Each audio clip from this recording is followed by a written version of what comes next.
Roblox made another dev hunt for some reason, and now I have to make the funny and review it. This event has 50 games, each with a total of 85 points you can get, which are separated with different types of points or currencies or whatever. 5 shines, each being worth 5 points, and 60 silver, with silver 1 being 10 points, silver 2 being 20 points, and silver 3 being 30 points. You can spend the silver and shines you get for items for the hub and for your avatar. The whole concept of the event being these YouTubers having their own teams, and you have to get points for the team you chose. The teams and their captains, which are the YouTubers, are Crimson Cats, which has Creek, Lana, and Night Fox.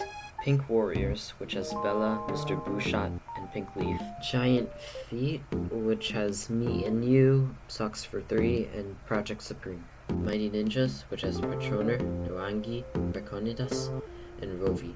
And Angry Canary, which has Bugo, Dudu Betero, and Towak. Now, what do the YouTubers do? It's quite obvious, but they do nothing and are just random people chosen by Roblox. Anyways, onto the event, I guess. Do note, I again did not 100% this event, but this time you can't blame me. I'm not going to do 50 games that can either be way too hard or be complete bullshit, just for me to make a review while going insane during the process.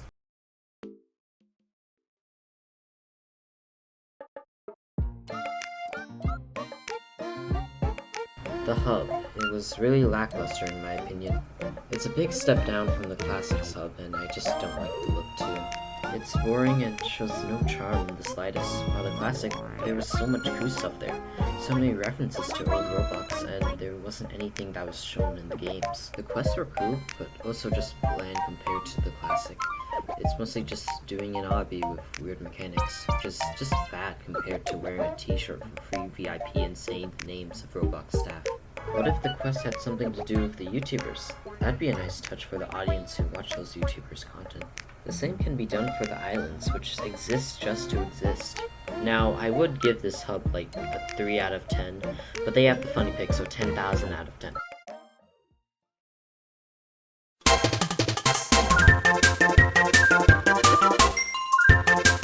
The first game I played was Fishing Simulator.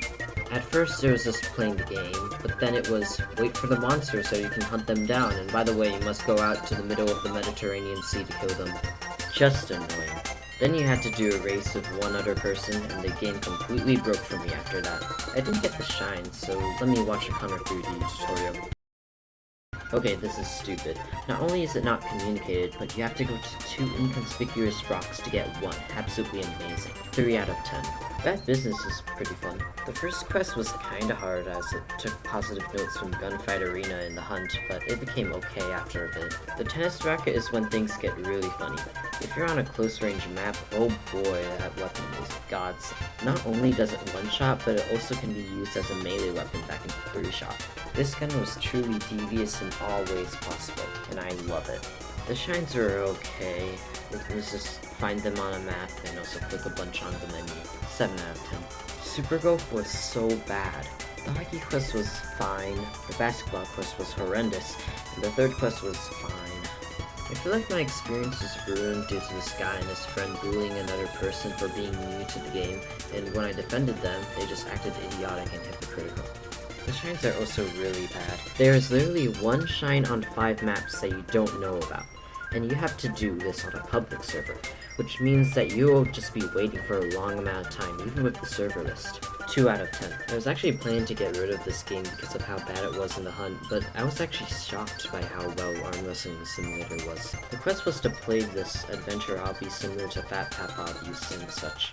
I personally really liked it and was kind of blown away. 6 out of 10. Funky Friday was weird. First you have to do these copy-paste obstacles, then play a bunch of songs, and then be another player with specific songs. Now for some reason I wasn't able to do this because 1. I'm so bad at rhythm games. 2. The game can detect when you use an alt account. I don't know how it's able to do this, but even when I played on both my phone and the computer, I could never get the 3rd server. So that sucks. The shines are fine by the way. The map is small so you can find them easily. 5 out of 10. Race Clicker was just playing the game. I really want to tackle the shines though, as they are not only very well hidden and as tiny as an atom, but they are also broken. You need to rejoin to collect them. If any famous developer is watching, please playtest your game if it gets into an event. 3 out of 10. Shark Fight 2 was really nice in my opinion. The first quest was to deal 100 damage to the shark with a water gun, then have a cannon fight with someone, and then do Tony Hawk tricks with the ships. My only problem was that the Tony Hawk tricks only worked with some boats and that the shark was annoying. The shines were also fine to my knowledge. 6 out of 10. Basketball Legends is boring. It was just play the game and find the shines. That was it. 4 out of 10. Robeats was actually really cool. The first quest was just to play the game, but then the second and third quest had you complete smaller quests to get points to get silver. I really like this, as the game lets you play within your skill, and if you can do the harder quests, you can beat the game faster. The shines are also good, as they gave you coherent hints instead of things that could be up for interpretation. 7 out of 10. Beeswarm Simulator's quests were to play golf. Not even a joke, just play golf around the map. It was fine, but I'd also like to say that the shines actually have good placement. 6 out of 10. Driving Empire. Complete a race 10 freaking times! The track wasn't that good, but at least it was kinda entertaining. The shines in this game really show how bad people use them, as the shines are really spread out on this really big map for no reason.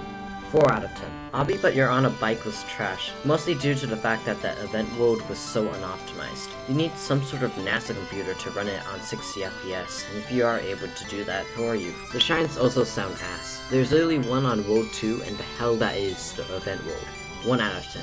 Horse Life was mostly just playing the game, but the shines were so refreshing, as they were in a very small area of the game. 6 out of 10. Is it safe to say Midnight Racing Tokyo is the best driving game? Because man, this game is beautiful. I also just like the driving in this game, it looks like an arcade.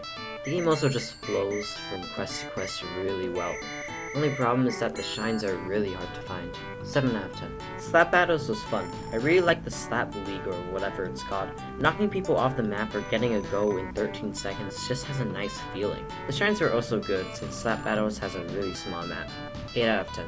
Patience Test, or more widely known as the Pacer Test, was really boring. It was literally just waiting and then playing the game, but the shines were not hard to find. I'll give them that. 2 out of 10. Hockey Legends was just Basketball Legends, but the park had really toxic players, and it was really hard to get the third quest. 3 out of 10. Atami was fun. It was just doing these mini-games I personally enjoyed. The shines are bad though. Do you know how big the Atami Island is? 6 out of 10. Launch into Space Simulator was boring. Just do the objectives that are given to you, which include just waiting 3 times to get the event egg. 3 out of 10. Coolest Sword, just like Arm Wrestling Simulator, blew me away. The quality of this game was really good and I liked it very much. The only problem with it though is that one shine and the David Bazuki boss fight, as those require you to grind a lot. 6 out of 10. Watermelon Go was okay, just play the game and you're fine. 5 out of 10. Oh my god, I hated horrific casting. The quests were kinda fine, but the RNG for the event is insane. And the one time I got the Flash Flood event, someone pushed me off with the freaking coconut at 2 AM. The shines are really easy though. 4 out of 10. NPC or Die is just a dingus copy, but it's marketable, so now it's here. Just do the quest that says the game isn't that hard and it has dumber players than Dingus. Speaking of Dingus, the game is just worse Dingus and I hate it. 3 out of 10. Super League Soccer is just waiting for the ball to be passed to you so you can do things. If you're unlucky, the guy carrying the entire team won't do that. The shines are really easy to get, by the way. You get 3 from being on the field and 2 from the lobby. 5 out of 10. Creatures of Scenario was mostly waiting for another monster to try to attack another player, die, and then attack them. I didn't try to get the third quest though, as I'm too lazy to retrace the steps of Lord Savior and Insomniac Connor 3D to get the tiny shards in the big map. 2 out of 10. For Eat the World, get to level 300 or something to do a race, then hit these targets, then eat until you've gained 1000 points. I didn't like these quests, they just felt really boring and lackluster. The movement in this game is also awful, which is the only reason why the shines are painful to get. 3 out of 10. Sonic Speed Simulator did fine. The shines are a bit dumb though, as the Green Hill Zone is pretty big and you can get really lost sometimes. The quests were okay, most of them were to do a race pretty fast. So why is this game in the event? It's really made by GameFam. 5 out of 10. Murderers vs Sheriff's Duels was fine. All of the quests were difficult, but anyone could do them, so it wasn't that bad. The shines are just hidden around some maps. I'm pretty sure it's only in the cabin one though, as I found almost all the shines there. 7 out of 10. Horse Race Simulator was just a waiting game. Thank god I was on a call with my friends, because it would be really boring if I wasn't. Character from Supernatural 300-Year-Old Witch. Isn't that just like, okay, what was I gonna say? I don't remember, I snorted too much meth. The shines are also really dumb. I think no one knew that the shines were boss. 1 out of 10. Epic minigames is great. The quests were really nice and didn't take a long time to do. The shines were also pretty easy to get. My biggest problem with it is the shines you have to do with the ball things as 1. No indication, 2. The hole for the golf thing is rigged. Other than that, really fun. 9 out of 10. Volleyball 4.2 was just too hard. The first quest is easy. The second quest is almost impossible for a new player like everyone who doesn't know how to even do a good serve. The third quest is actually impossible. The shines are also really dumb. No one is going to think, I should hit the hand of the creator, that should work, or I should press the random red button for no reason, that should open the door I found with shift lock. 1 out of 10. Boxing League was fun. The quests are just to win a few matches on the island. Then the shines were just breaking every box you could find. 7 out of 10. Gesture and Press. I didn't like this one. This is 99% a skill issue, but I don't have any sort of fashion sense, which made me lose every single round. There was also likely a problem with my username having gaming and boy. I also blame the players, as they are kinda dumb in my opinion. Oh yeah, the shines are easy. In my heart, I give this a 1 out of 10. But to be honest, it's probably a 4 out of 10, so I'll just go with 3 out of 10. Untitled Boxing Game is just an anime game. First of all, the quests are way too hard. The bosses are so hard and it took me 1 hour just to beat the first and easiest boss. The only way to get stronger in this game is to gamble, and if you think I'm going to gamble my free spins away for probably garbage, screw you. Second, the shines are terrible. The hints make no sense in my opinion, and what in the world is this? Third, the game sometimes just doesn't let me dodge, which makes the game so much harder. The good thing I have to say about this is that the boss fights are really well made. 2 out of 10. Backcatchers was really easy and really relaxing after playing the hardest games in the event for me. The quests were to do what the NPCs say, which was really easy. The shines were fine, but I do feel it was unfair to have one hiding in the second area.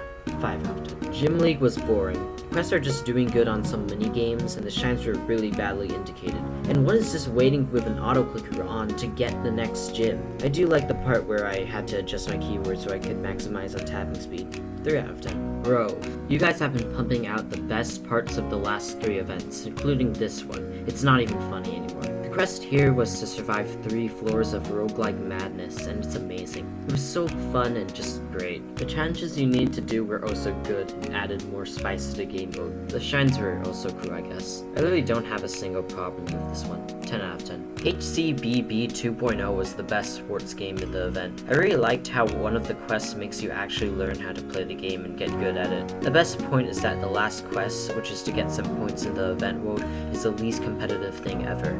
It's just fun. The shines were fine, just find them. 8 out of 10. Quest 2 and Survive the Killers to literally escape a map 3 times with a friend. All the other quests don't seem bad, but just why do I need to escape a map 3 times with a friend? None of my friends care about events. I also don't like this game at all, as the killer can sometimes be too overpowered to the point it makes the game really hard. 2 out of 10. Track and Field Infinite is boring. Most of the quests were just to play the game mostly normally, with the exception of joining a relay team for a relay race. The shines are also fine, but I hate that one underneath the merge 10. 5 out of 10. Oh my god, Motor Rush was the worst driving game in this entire event. It was so goddamn garbage and I hated every second of it. First of all, the tracks are at least 6 minutes long. That's right, 6 minutes. And if you accidentally hit a car, you have to restart the entire track. Second, the motorbikes can get stuck in random objects, which is annoying as fuck. The only good part of this game is that the game was so broken, I got all 5 shines without leaving spawn. 1 out of 10. Keys was easy, but took a while. It was fun. 4 out of 10. Real Football 24 was really easy, mostly because the game is so empty and you can get really easy scores that it's almost effortless. The shines were pretty okay. 5 out of 10. There's no way that a game called Tongue Battles is in here. This game literally looks like a fetish game. Anyway, it was fine, but the shards are a bit annoying due to them being random spawns, which isn't necessarily bad, but just kinda annoying. 5 out of 10.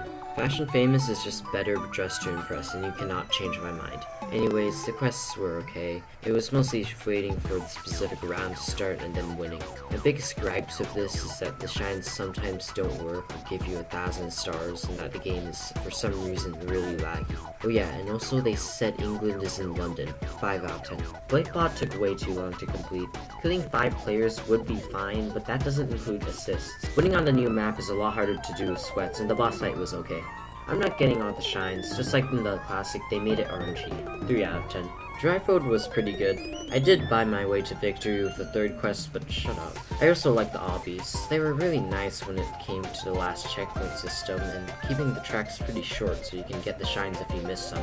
7 out of 10. Football Fusion 2 did really well actually. It wasn't great, but it was better than what it was in the hunt. The quests were a ton better, and the shines which randomly spawn are client-sided. Overall, they improved. 6 out of 10. Finally, the last game. Ultimate Football is just repeating the same minigame a trillion times to get the 3 silver, and the hints for the shines didn't make sense. 3 out of 10. Okay, quick review for Michael Zombies. I don't think I reviewed this one due to me not having footage of it for some reason, but the quests were fun, the shines were sometimes good, but one of them was weird. Okay, the end. 7 out of 10.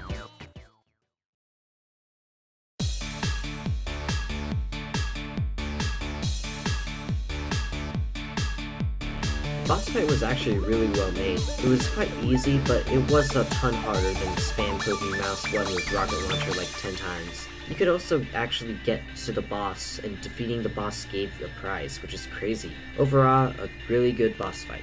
8 out of 10.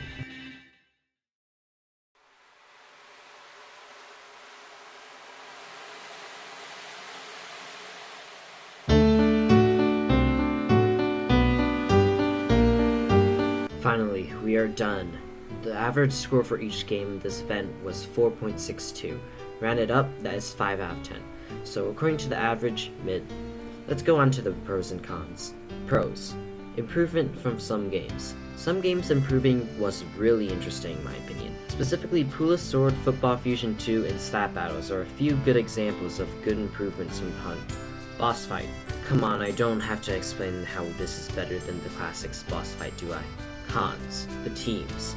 First of all, the teams are way too unbalanced. You're telling me you put YouTuber Roby23, a YouTuber with 7.77 million subscribers, and said, yeah, YouTuber Mr. Booshot with 1.8 million subscribers is evenly matched with him.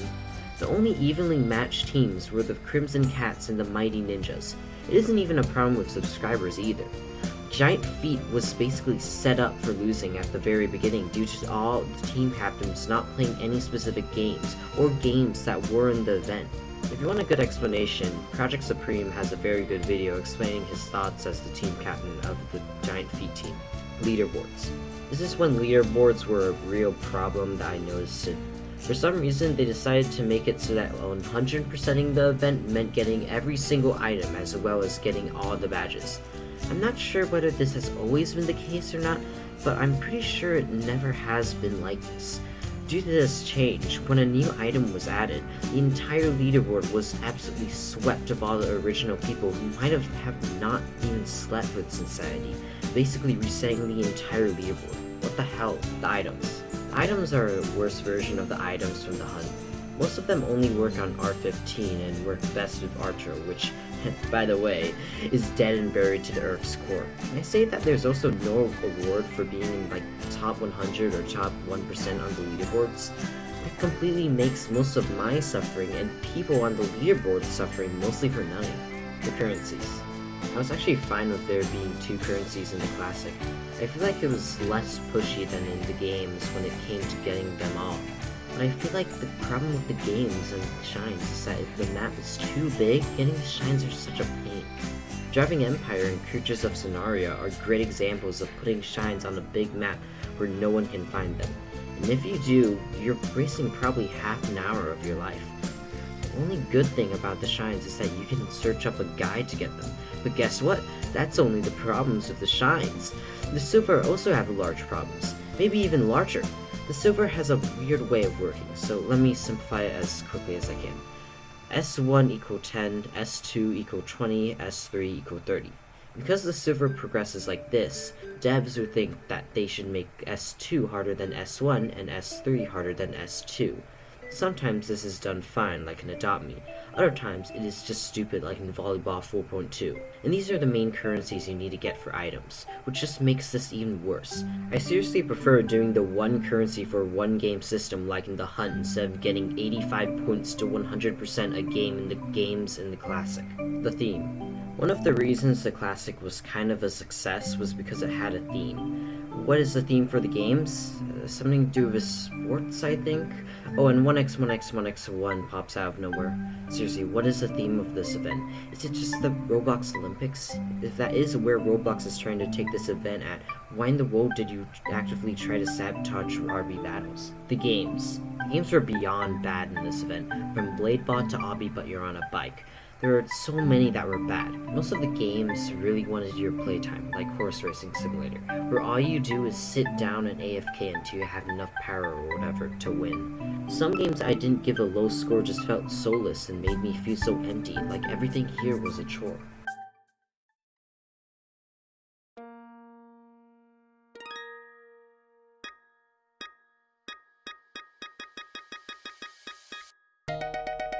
This event was so crushing, and it's sad that Roblox only took the Hunt as a learning experience. Otherwise, we would have gotten an event worth our time that was better than the Classic. But no, they instead gave us an event that would give us eye bags and pain instead of something that the community actually enjoys. But you know, this is what investors like, right?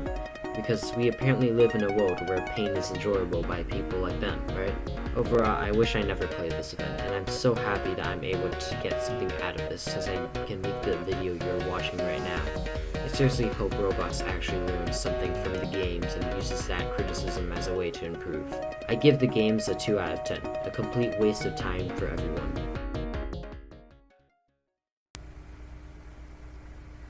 That's the end of the video. I'll see you in the next video where I show me beating way too many obbies.